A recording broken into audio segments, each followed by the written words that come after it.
super excited to be live here on Women in Radio for the very first Women in Radio live show. We're going to cover a few topics today. The first one's going to be working with a horse that continuously moves away from the mounting block, and then fixing a horse that floats past the barrel, and building a game day dependable horse and a routine to go with it. We will take questions later, so if you have the updated version of Instagram, in the bottom you'll see a square with a question mark. That's how you can send your questions to us later. Let's see. So I guess I'll go ahead and add our guests since I saw they are on here. Yeah. Hey. So listen, unfortunately, I have some people working on my roof of my house.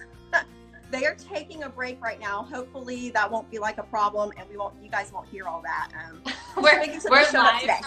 We're live from our horse barn, so if you hear horses yelling or somebody kick the wall, we built this studio in here, but we definitely have horses all the way around us right now. So okay, awesome. But your noise will be a lot better than my noise.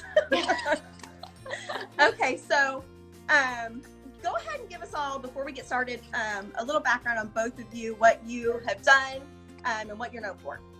Very cool. You go first. I go first? Yeah. Okay. Well, my name is Michael Gascon. They call me the Horse Guru, and I'm a 5th generation horse trainer. I was born and raised on a horse ranch on a training facility. My father was a world-class Hall of Fame Pasofino show trainer, so I was raised with the Pasofino breed. My father's first generation Cuban American, so he came over on the banana boat and became a horse trainer here in America.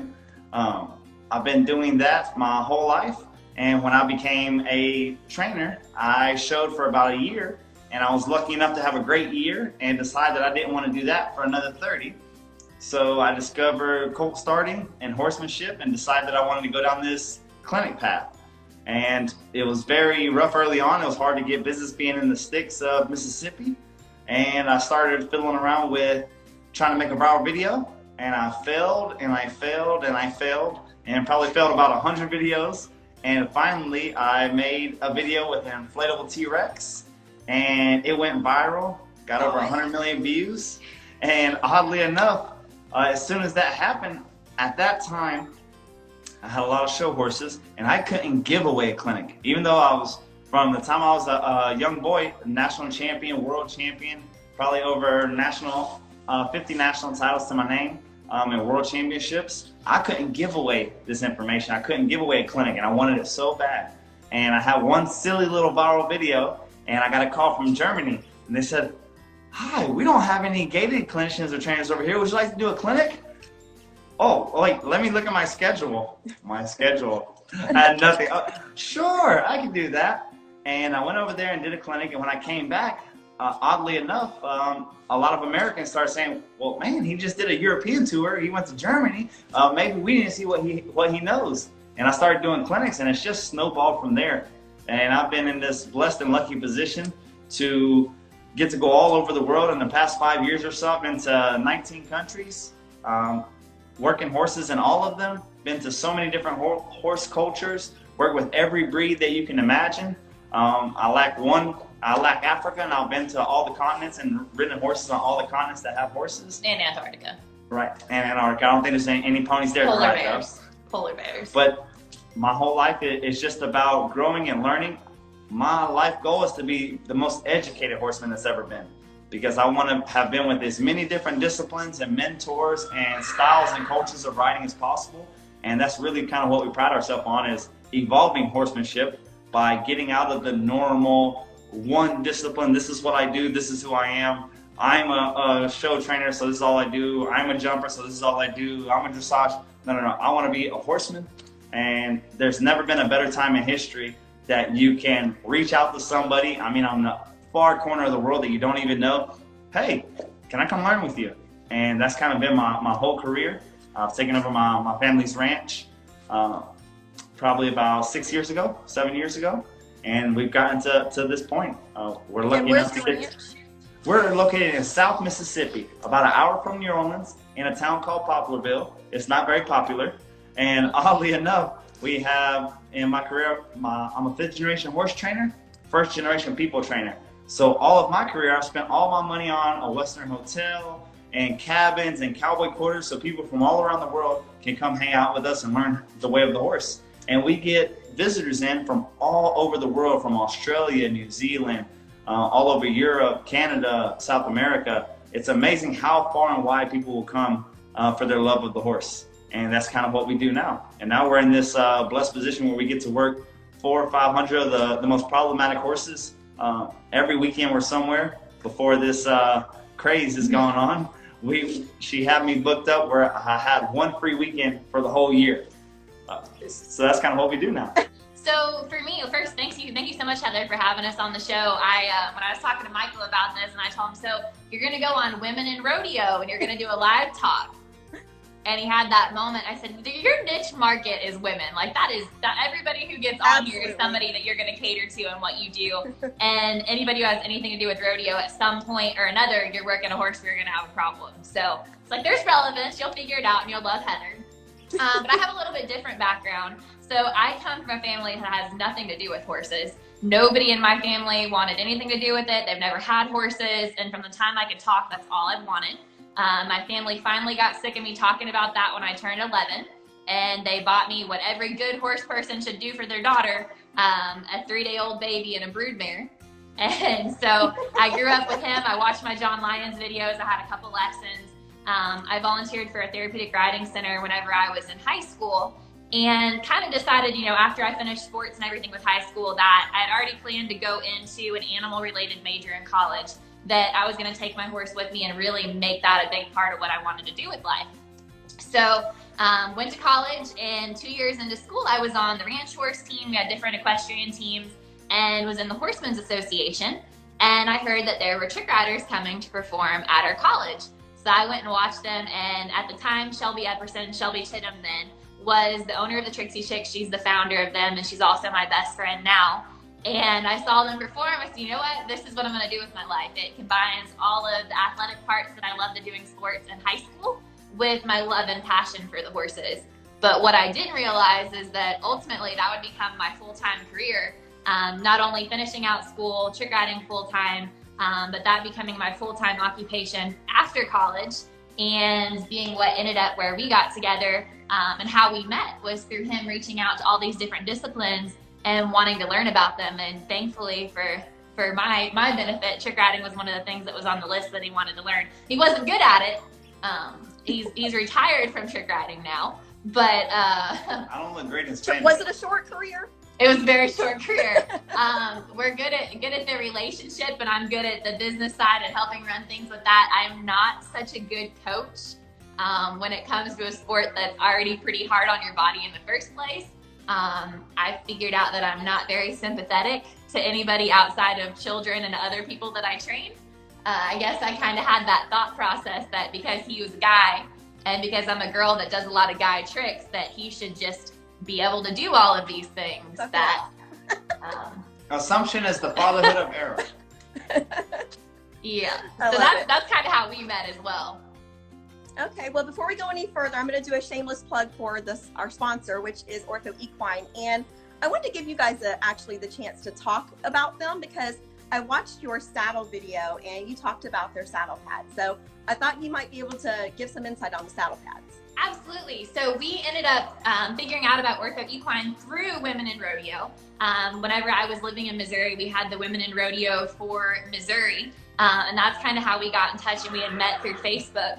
And I had heard about our products, but never really gotten to try them. And one of the things that we ran into here is, since we raise Pasafinos and we train those as well, in addition to everything else we do, that some of the saddle pad options that we had out there wasn't a lot of variety as far as sizing that would fit for the smaller backed horse. And with us, we have horses from all over the country that come in for training, every breed, every issue, every problem. So we needed to find something that would fit under our saddles, be able to handle, going from horse to horse to horse, and still hold up the quality, hold up the integrity of the pad, and still be able to provide that protection to our horses. So that's one thing that we've implemented into our program. And then we've also been able to take those with us on the road to our different events and expos that we do throughout the year. And then with trick riding, not so much in the show industry with passos, we use sport boots, obviously to protect our horses, to protect their legs and keep them happy doing what their job is. So we've been able to have the nice variety of sizes for that as well that can carry over. Michael's been doing reining and mounted shooting and trick riding and Roman riding and all these crazy things on Pasafinos as well. So being able to find a supportive boot option that would cater to the different ranges of the horse's leg as well has been awesome. So we've been very excited to have them as part of our program. That's awesome. I had no clue that you found them through me. That makes me feel good. Yeah, no. Well, very good. Okay, so let's jump into our topics for today. I'm gonna just kind of announce the topics and let you guys just kind of take the floor and talk briefly about them if you want to. So our first topic, and this one I was selfish, I told you, because my daughter's struggling with this. She has a horse that every time she gets on the mounting block and she's about to get on, he just moves right on over. So we need help with that, and I'm sure plenty of people need help with that. So if you don't mind helping and giving us some tips. Okay. So this is one of my favorite things to do with a horse, and it comes with all the training horse that we get in. It doesn't matter, pony, Percheron, anything in between, 3 or 30. You just started it day one, or the horse has been on the saddle for 20 years. It doesn't matter. We call it the come get me trick. And the come get me trick is anytime that you're above the horse that you can raise your hand and it'll just side pass right over, almost parallel park for you, like a valet service. And the way that we're going to teach that is from the ground. Once we already have a respectful horse that backs up out of our space and respects us, we're going to take your longer crop, your lash whip, your lunge whip that the end falls off. Don't throw it away. That's the perfect one. You know, the whip that's as tall as you are. If the lash falls up of it, the string falls off of it, keep the stick because it's great for this. What I want you to do is grab your horse by the face of the halter and then just start waving the air around their hip bone, high up on the hip bone, instead of by their side, a little bit higher on their hip bone, and just show them how to yield the pressure and move their butt away from that pressure. Once you have that, what I want you to do is straddle something. So I want you to climb a gate or climb a fence, something that you can straddle and be secure. Now you're up above the horse is facing you, and with that crop or that lash whip, you're going to reach up and high, and the horse is not going to have any idea what this means. Then you're going to reach over the horse and start waving close to its hip, its opposite hip. So you're going to reach over to their right hip, which is on the opposite side of you. And if it moves any way in your direction, you're going to release. You're going to stop clicking, you're going to stop clucking, you're going to stop waving. If it doesn't move your way, you're going to start tapping it on the hip bone. Well, it might dance around or boogie around a little bit, but every time that it comes one step in your direction, you're going to release. Very quickly, they're going to find out the only way to get a release of you clicking, kissing, clucking, whatever you want your verbal cue to be, and you stop tapping their hip is come your direction. I've been at clinics where they will time you, and you will literally teach a horse this in 2 to 5 minutes. And if you spend that 2 to 5 minutes day after day, 3 or 4 days in, you'll never need a crop. You just stick your hand in the air and the horse is going to shoot over underneath you.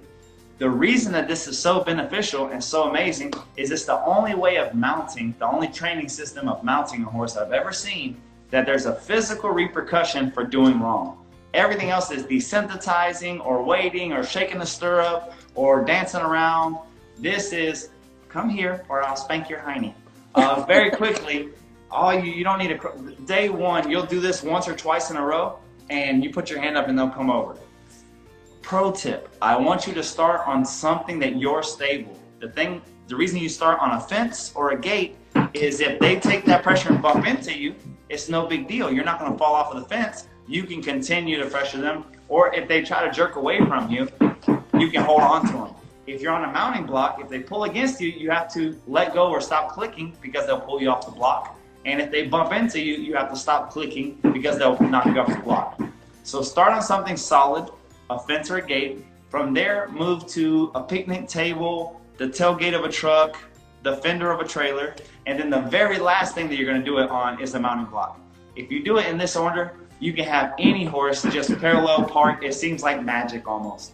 Anywhere on the trail, you can hop up on a log, you can hop up on a pile of dirt. Anything that you put your hand up, they're just going to suck right over to you for you to get on. Awesome. So this might be a stupid question. My daughter's 12. Should she be the one putting herself in that position to do that so he respects her, or should I start that for her? I would suggest that you start it. If you have, if your daughter is really going through a lot of these methods and trying it, as long as she thoroughly understands what she's looking for. So if she can watch the video, you know, like we have our Which, membership by the club, way, Team guys, I MG. have the video. I'll be posting it for you later today. Perfect. I have it. I'll put it on Facebook. Absolutely. So as long as she understands exactly what she's looking for and she's releasing at the right time, she'll be fine. It's a very safe thing to do because, again, you're up and above the horse and you're on something solid. So you're not likely to get in a bind. A lot of times it's whoever is the most comfortable climbing up that fence or She's scared of nothing, but I think I'll start for her. Perfect. Can you guys hear them? They're up there now. Can you hear all the noise? Yeah, that's okay. Only a little. It's not too bad. Okay. The second topic is fixing horses that float past the barrel. So you want to run with that?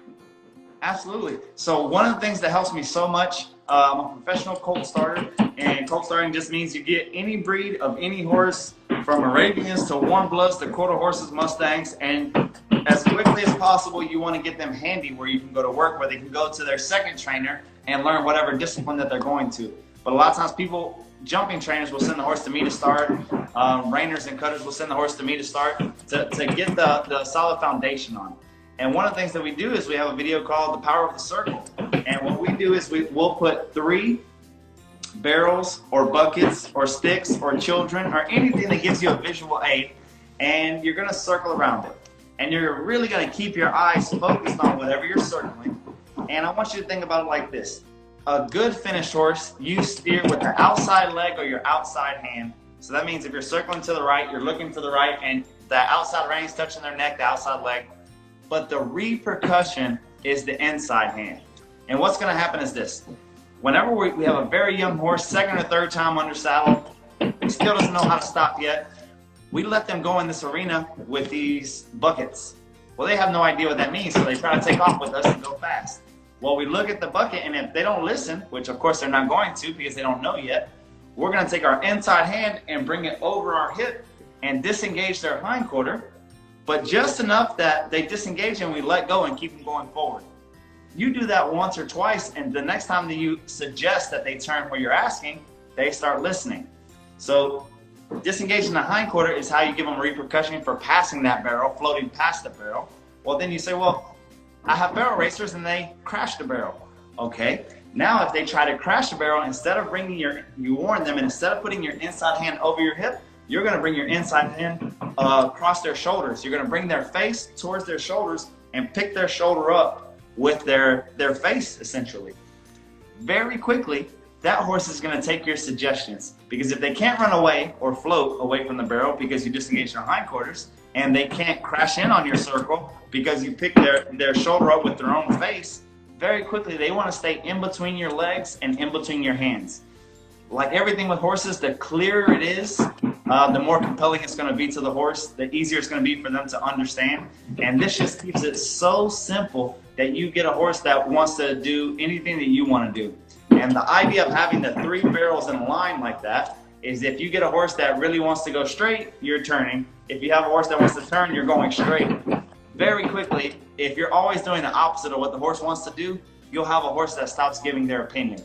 And that's the whole idea of it, is for the horse that waits for you and stops anticipating in a bad way. Nice. Okay, and then our third topic is building a game day dependable horse and a routine to go along with that.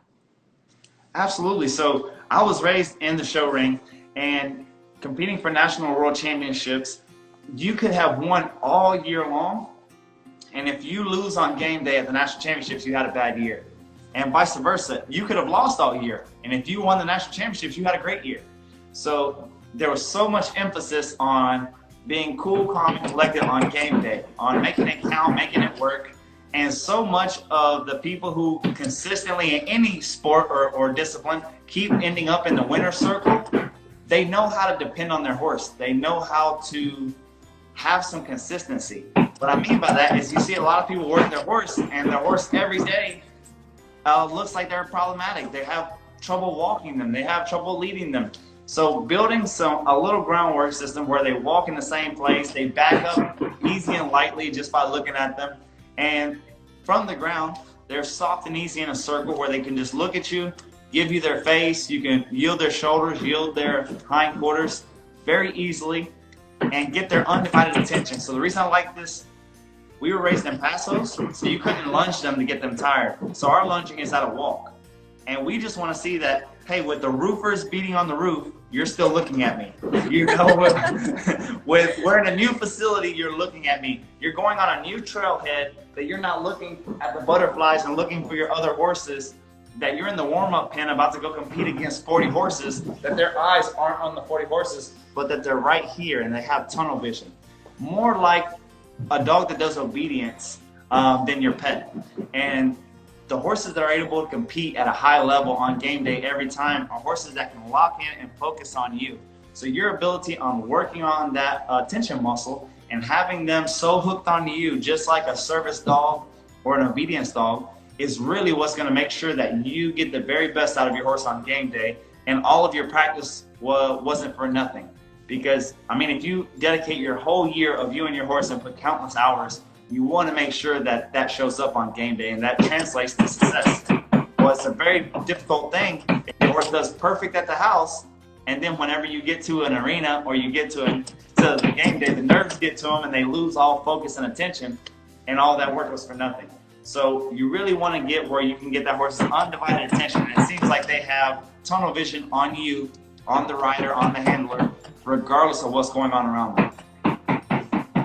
And I don't compete, but I still can relate, because recently we went on a trail ride and both of our horses are just like not paying attention. They're wanting to see everything around them. They're wanting to be in the front of the pack.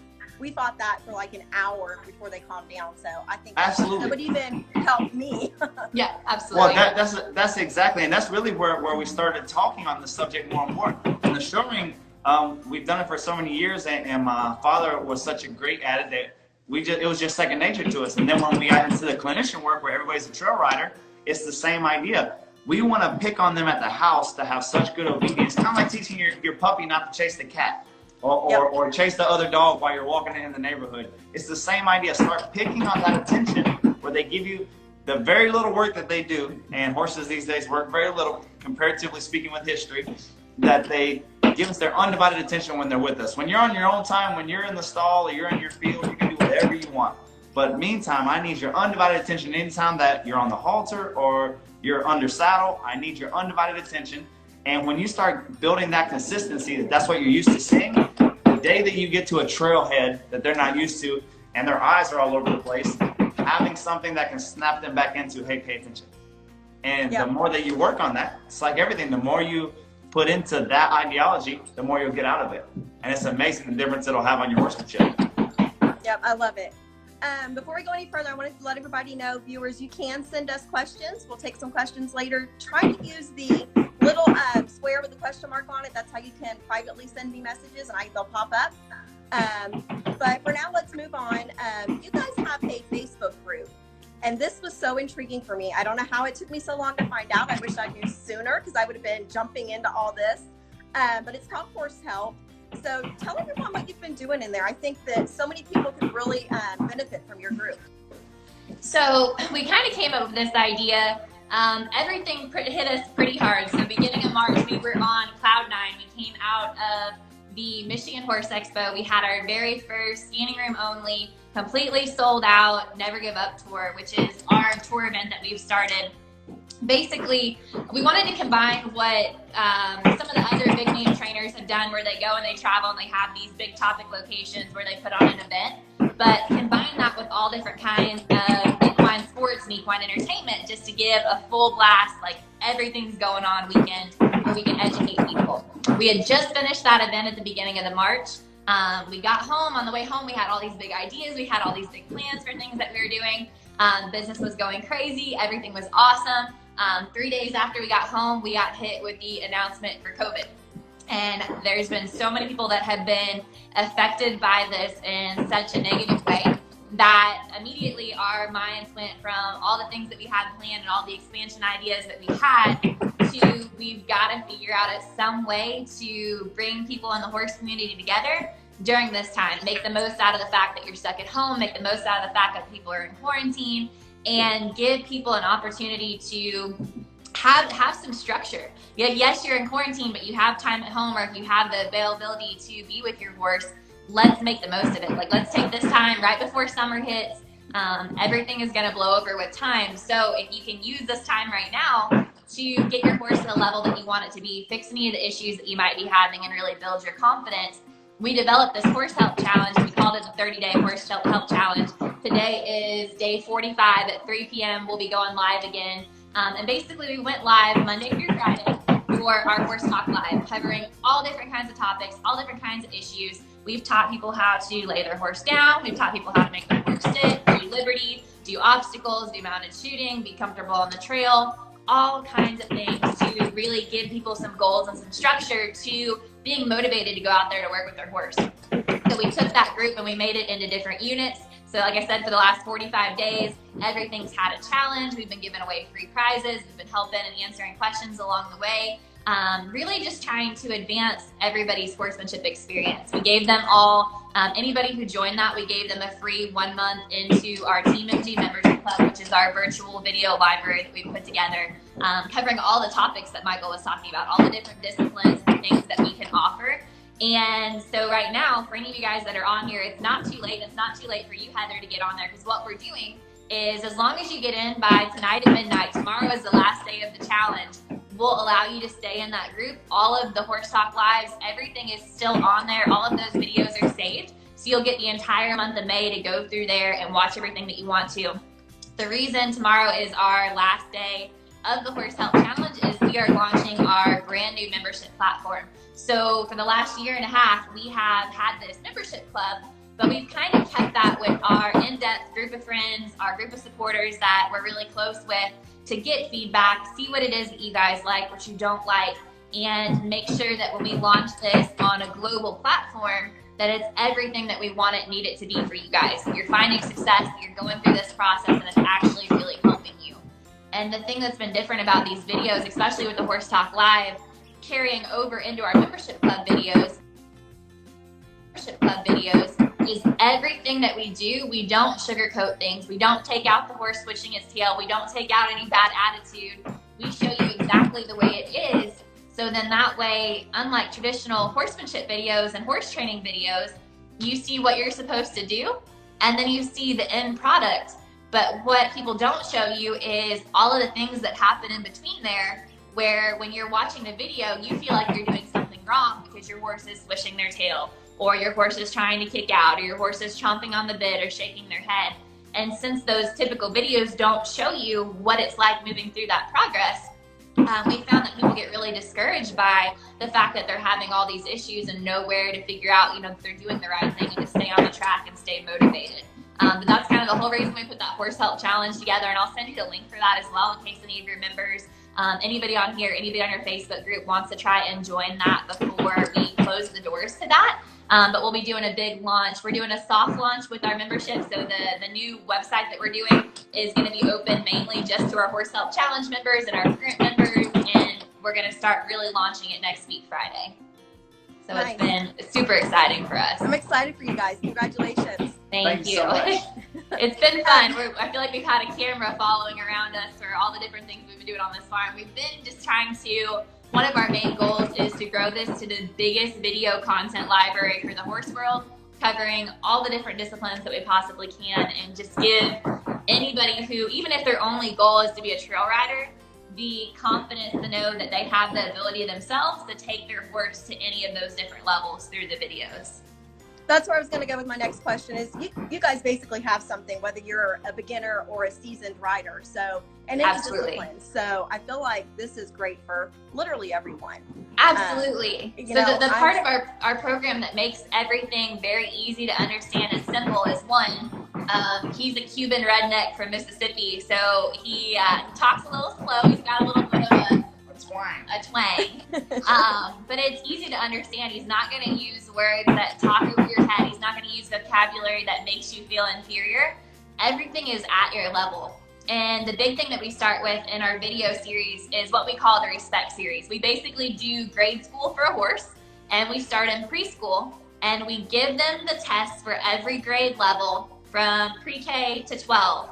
And by going through that, if they're failing a grade level, you know where their problem is. You don't move on until you get them to pass that level. And so all of the things that you see in a typical horse, bucking, rearing, issues with pawing or striking or biting or whatever your problem may be, it's all going to come back to those initial grade levels to be like, oh, okay, well, this is where your problem's at. Fix this, and all of those symptoms are going to go away. But you guys also do some bonus material. So I saw some exciting things that me and my daughter will actually be excited about, like how to get your horse to sit down or to lay down. Like you do some fun stuff too, right? Yes, ma'am. Yeah, that's what it's all about. That's what we do it for. Yep. Horses aren't a must in 2020. Horses are because it's fun. So we want to do we want to show you how to be safe first, and that's the respect series. And then once you're safe, now let's have fun. So that's the whole point. It's hard to have fun if it's not safe and it hurts. So we want to get you safe. And then from there, it's all about fun after that. Just deciding what you want to do. There's everything from cart driving, cowboy mounted shooting, trick training, all kind of fun stuff on there to figure out once we get your horse in a respectful place. I love it. Okay, I think we have a couple questions. Let me see here. Okay, can you guys see that? Oh, that's cool. That's really cool. So how do you teach a horse to bow correctly? So what we're going to look to do is we're going to have a 3-step program. We're going to try to give that horse a cue to drop his head. Usually I'll start just with the lead rope, showing it how to drop its head. Very quickly, I'm going to start tapping it with a crop under its stomach. Just light taps, and the moment that it drops his head, I release. Now, of course, in the beginning, you can use the lead rope and the crop together. Once you have it dropping its head, then you want to show it how to drop its head and pick one leg up. So you'll get it to drop his head, and then you'll tap a front leg, usually a front left leg, to get him to drop that leg. And once you get him, you'll get where you just tap the ground below him, and he'll drop his head and pick up that leg. And there's 2 ways that you can do it that works best. One, you can start drawing giving that horse a cookie in between his legs to make him lean back on it to get the cookie, and it will get on that leg that's picked up, leaving that front right leg extended.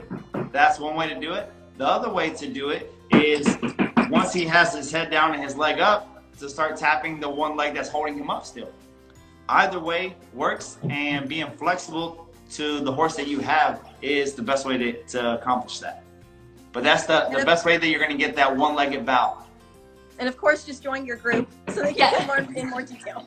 Yes, ma'am. Well, and everything, the cool part about our membership club is since our library is ever growing, we're going to constantly, we get 12 to 20 training horses in here per month of all different breeds, sizes, and problems. So if somebody's having an issue that we don't have a video of, we take that video when that horse is here. So we wait till a horse comes in that has that problem, we go through that video, and we are able to really cater the videos towards issues that you're having. So say you come in and you try our lay down video or you try our bowing stuff, and that video is not quite working for you or that method's not working for you, we can show you a different method that we try on a different horse so you can get those results.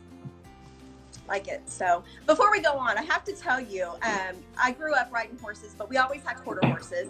And I do not know how this happened because my dad worked cows and was all cowboy, but somehow one day I came home and we had a Pasifina.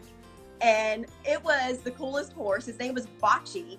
I don't know what that means, but his name was Bocce, and he was the cutest little thing, and I loved him. I'd never had a gaited horse before, so I just thought I'd have to tell you that. I've never met anyone else. None of my other friends have ever had one, but he was fun to ride. So. Well, that's awesome. You wouldn't believe all the things that we ask ours to do. So we have a theory that horses is a horse is a horse. So our pastors, they rope and shoot and drive carts and roam and ride and trick ride and do anything, anything that another horse can do, we ask it of them. And the crazy thing is, when you expect something, that's usually what you're going to get. So since we expect them to do anything that another horse could do, they do it too. Yep, I love it. What is bocce in Spanish? It's a great question. It has something to do, I looked it up and I already forgot it, something to do with a stream, I think. I don't know. I'll have to look it up again, but it does have a meaning. I found it. Well, that's cool. Let's see. Our next one, the question's a little bit longer. Oh, I can't see that whole thing. Oh, hold on. It says, hey, I have a question for Michael. A couple of years ago, you were in Denmark and helped me be the first person writing my Icelandic. I can't read the rest. It cut it off. Well, darn. I would imagine. Sorry, guys. It looks like it's Stoey, Stoeysc. It cut it off. It was too long. I wonder. I bet she's gonna say you were the first person to get her to riding an Icelandic skating in a halter. I would imagine. So you want to talk about how the halter and how you ride in them? I think I started Icelandic. If I recall that horse, and if I'm not mistaken, it was that first ride. And in Europe, especially, everything is very English, and there's not too many colt starters over there that day one, regardless of what the horse knows or doesn't know, just goes through a program or a system or has natural horsemanship and just starts it. So if I recall that horse correctly, we started that horse and got it working, and she was able to ride it on day one, which was a really cool experience. And then all of her friends were, ooh, oh, you're riding your horse on day one and it's going wherever it goes. And especially if you go to places that have never seen colt starting or seen that type of work, it's really hard to wrap your head around. You're riding it on day one? Wait. You have a saddle on its back and you're on its back and you're telling it to go where you want it to go and it's saying yes and going there. So it's a pretty surreal moment the first time that you see that. I can recall to this day, the first time that I saw that, I was at Road to the Horse. I didn't even know what Road to the Horse was. I was there on behalf of the Pasadena Association to talk at their booth. And I saw Chris Cox was the first colt starter I ever saw get on a horse in under an hour. And my mind was just blown. And from that day forward, I knew I was going to be a world-class colt starter before I even knew that colt starting was a thing. So it's really cool the first time that you see it, and the first time that you can do it, it just really shows what is possible. And if you've never seen it, you don't know that it's possible. So it's really cool to see how that process works. Awesome. And she just sent the rest of her question. So she said, I'm going to start endurance riding. Should I start solo trail riding or with others? I prefer to solo trail ride in the beginning, just to make sure that your horse is depending upon you and not other horses. So a lot of times whenever I start, a lot of people believe in ponying the young horses out first. If I can and I have the control of the horse's face the way that I want to, what I want to do is my first rides out and about, I want it to be just me and my horse. And that makes the horse, or better helps the horse, depend upon you whenever you're out on the trail. Then it doesn't matter after that point, you can go with or without other horses. But I would definitely say your first big trail rides that you're going somewhere, I would go solo, just so that horse, if it's green and doesn't have much experience on the trail, to depend on you, I will go on the first few rides by yourself. Awesome. Okay, well, guys, I appreciate you. I know you have another show coming up, your own show, so I don't want to keep you too long. This was awesome. It was my first one, and I hope the viewers all enjoyed it. I have one video. Any other information you guys want me to post, I'll put it all over on the Women in Radio Facebook. And I can even put some on Instagram with a link in my bio. So, and if viewers have more questions, can they reach out to you guys somehow? Yes, or? Absolutely. So especially if they have anything off the top of their head that they want to know, just go to your search bar on Facebook and just search Horse Health. You can get in there, you can ask all of your questions in there, or you can also just shoot us a direct message on here or through our Facebook group, our Facebook page for the horse guru, Michael Gascon. And yeah, you can pretty much contact us any way you get a hold of us. We're very in-house operation, so whatever way you reach out, you're either going to get Michael or myself, so we'd be happy to answer your questions however we can. Thank you so much for having us on. We really appreciate it. It's been a pleasure talking with you. I loved it. It was fun, and I appreciate you guys coming on. I know you have a very busy day. That's okay. Thank you so much for having us. Okay, y'all take care. You too. Bye. Bye.